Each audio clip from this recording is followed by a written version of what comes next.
తిరుపతి పట్టణంలో మరి గత 20-30 సంవత్సరాల నుంచి అనేక రకాలైనటువంటి ఉద్యమాలు, అదేవిధంగా కార్యక్రమాలు కూడా ఇక్కడ నిర్వహించినటువంటి చరిత్ర ఉంది.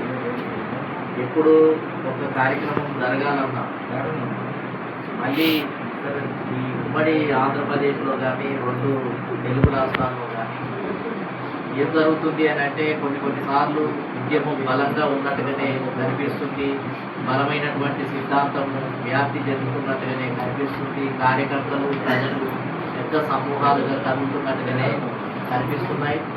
మేము బీసీ ఐక్య సంఘర్షణ సమితి 2003లో ముందుగా బీసీ యునైటెడ్ ఫ్రంట్ అని స్థాపించాము. తర్వాత ఇది 2005లో బీసీ ఐక్య సంఘర్షణ సమితిని స్థాపించడం జరిగింది. బీసీ ఐక్య సంఘర్షణ సమితిని స్థాపించడం జరిగింది కానీ ఈ చిత్తూరు జిల్లా, అదేవిధంగా అప్పుడు ఈ తిరుపతి చుట్టుపక్కల ప్రాంతంలో అన్నా రామచంద్రయ్య యాదవ్, అదేవిధంగా అఖిలపల్లి లక్ష్మయ్య, ఊసగాని